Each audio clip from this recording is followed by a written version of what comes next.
Salut les cliquets, j'espère que vous allez bien. On va parler dans cette courte vidéo de la technique du clair-obscur en photographie. Alors, qu'est-ce que c'est et comment faire une jolie photo dite silhouette? La photo silhouette, c'est une des nombreuses techniques photographiques, notamment très prisées pour les shootings de grossesse, de naissance. Sachez que vous pouvez aussi l'utiliser pour un contenu plutôt artistique ou encore du nu, par exemple. Elle est réalisée en studio sur fond foncé ou blanc. Ici, nous verrons le fond noir, beaucoup plus souvent utilisé. La photo silhouette est plutôt facile à faire, malgré ce qu'on pense, et le rendu est souvent évidemment très classe. Elle consiste à mettre en avant les formes de quelqu'un, d'un modèle ou d'un objet grâce à un jeu de lumière qui permettra un contre-jour parfait. On ne doit apercevoir que le contour du sujet, il doit être sombre, plutôt effacé, pour laisser place au ray de lumière qui va le suggérer. Comment faire? Quel matériel doit-on utiliser et quel réglage doit-on paramétrer?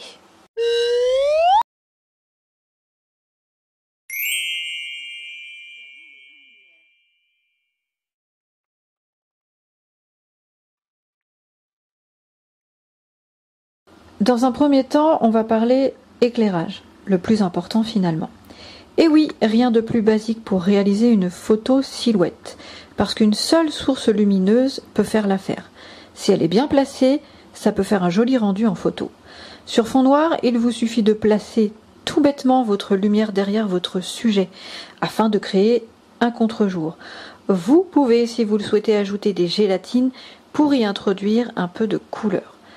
Un trépied, une ampoule, je vous suggère plutôt une lumière blanche et forte. Un bon paramétrage et vous pouvez commencer à shooter.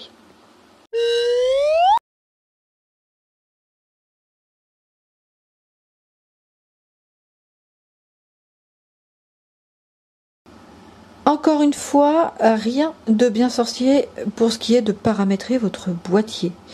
Personnellement, avec mon Lumix ou mon Canon, il me suffit de les mettre en mode intelligent, en automatique, sans flash et de jouer avec simplement l'exposition de la lumière, les ISO et mettre tout ça en basse intensité. Ou bien aussi de jouer avec la balance des blancs. Pour un rendu exclusivement noir et blanc, on restera en noir et blanc lors de la prise du cliché. Pour un rendu avec gélatine, là on va se mettre en mode couleur. Ça tombe sous le sens évidemment. On va poursuivre avec le travail de retouche.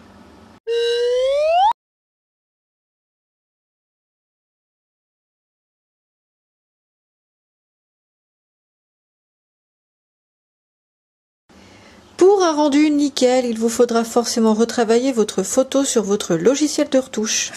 Lightroom, Photoshop, GIMP, etc. Celui que vous voudrez. On le sait, le rendu sur appareil photo n'est absolument pas le même que celui que vous aurez sur votre ordinateur.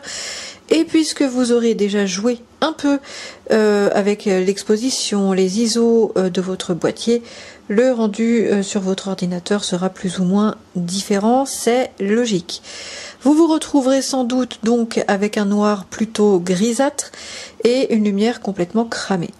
Selon les formats et autres propositions que vos logiciels proposeront, il vous suffira juste de jouer donc avec les contrastes, mettre un médaillon ou un léger vignettage, fonctions qui vous seront forcément suggérées, remettre aussi éventuellement un peu de netteté et alléger le bruit que vous aurez sur votre photo.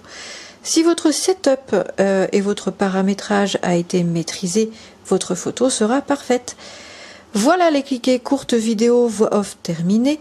Pensez à vous abonner et à aller voir mon nouveau site internet tout beau, tout neuf, dont vous retrouverez le lien sur mes différents réseaux sociaux. La prochaine vidéo sera consacrée aux gélatines et au flash Cobra. Bye bye!